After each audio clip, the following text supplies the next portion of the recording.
Hey, I'm William. Today I'm going to show you how to test the belt switch on a GE dryer with a motor that only runs when the start button is held down. The belt switch is a safety device that turns off the motor when it detects that the dryer belt is broken or not attached correctly. It prevents the dryer drum from spinning without the belt support. Before we get started, take a second to like this video and subscribe to our channel. We appreciate your support.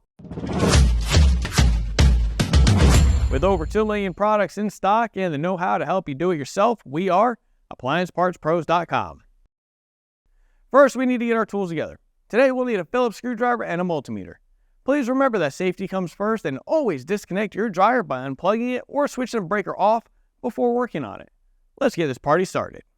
We're going to use our Phillips screwdriver to remove the 2 screws at the top of the front panel, just behind the door.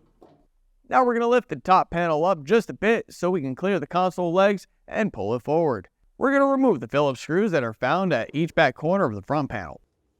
Once we've done that, we can lift the front panel up, rotate it to the side, and disconnect the door switch wires.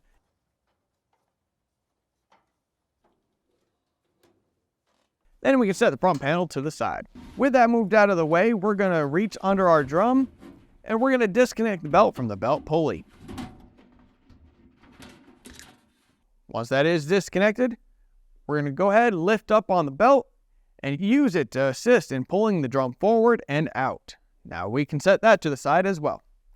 The belt switch is located next to the motor and idler pulley arm. Now that we have access to the belt switch, we're grabbing our meter and setting it to continuity, which looks like a sideways Wi-Fi symbol. With our probe set on the switch terminals, we're moving the idler pulley to the same position that it would be in if the belt was on.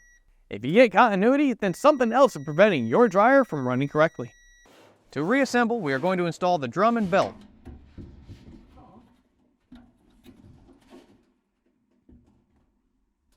This can be a little difficult, so make sure to get the belt firmly on the motor pulley.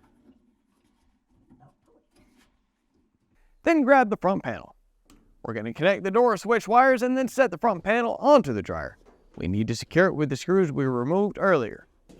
Now we're going to slide the top panel on the console legs, rotate the top panel down, and then secure it with the long Phillips screws we removed from behind the door.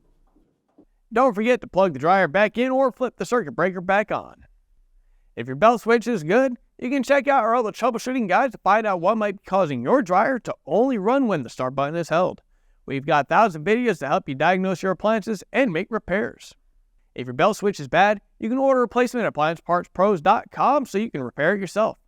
Make sure to let us know how the repair went in the comments. If you like this video, let us know by hitting the like and subscribe buttons. Thanks for your support, and we'll see you next time.